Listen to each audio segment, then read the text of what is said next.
Originally, I was born in Montreal. Growing up, one of my passions as a kid, originally I was into soccer, and I quit soccer with my coach at 11 years old because I wanted to pursue karate and martial arts. The last thing I did in martial arts was the World Championships in Spain in my last year of high school in grade 12.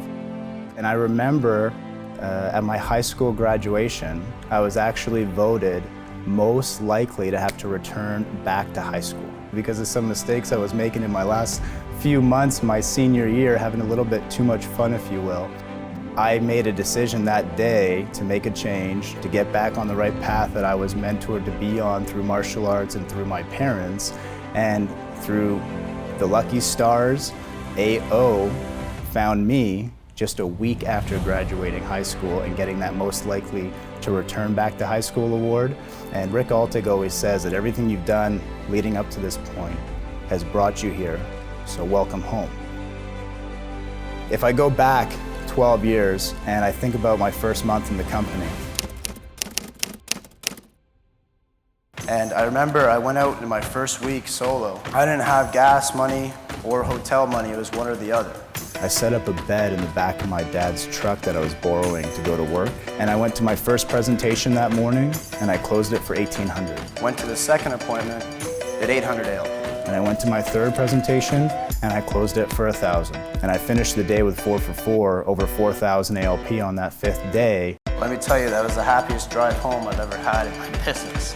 We go back, this is the moment, tonight is the night. We'll fight till it's over, so we put our hands up like the ceiling can't hold us. Like the ceiling can't hold us. And after 3 years in the company, James Hill flew to Ottawa to meet with the managers on the ground. 12 months later, my income went from $90,000 to over $300,000, and him teaching me the recipe of Rick Altig and the vision of growth. And I was an MGA with the company who, in my first month as an RGA, went out and broke the all-time record. Would you guys please give it up for all-time top producer Brandon Summerton, 97,800. And even here we are 8 years later, and there's still inspiration that people get from the ripple effect of that accomplishment. And that was why I set out to do that. That was why I set out to break the record. There was no gold clubs at that time. There was no platinum clubs at that time. There was just individuals who thought crazy enough to think they could accomplish these incredible things. And now, over the years, with so many people doing it, more and more and more people are able to accomplish it simply because they can believe it more in their mind because so many other people have done it before them. Like the ceiling can't hold us. Like the ceiling can't hold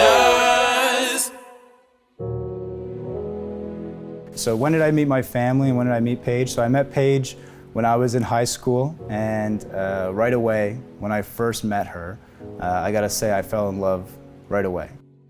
And she's been the rock to everything I've accomplished in the last 10 years.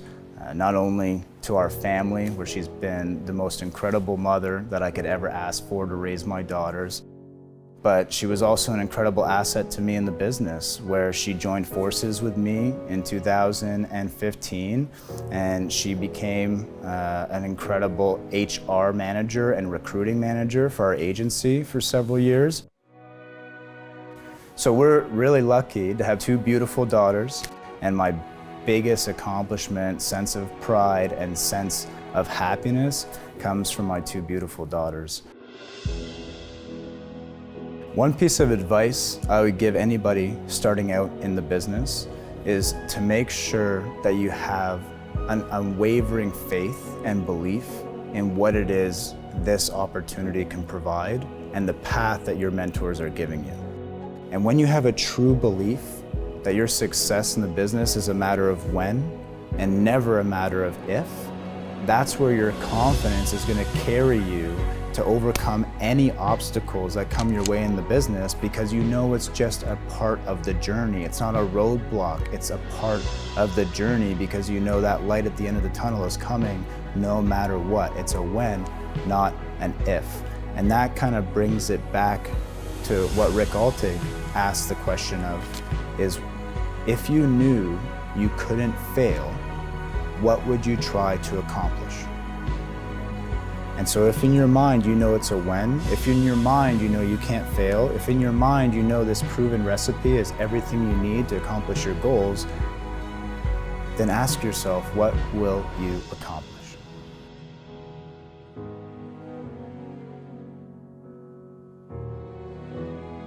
And they say that when you get your black belt in martial arts, that's the start of your martial arts career. That's the start. And really, when I hit my 10-year anniversary in 2020, I had the exact same feeling that I had when I got my black belt, that this is just the start.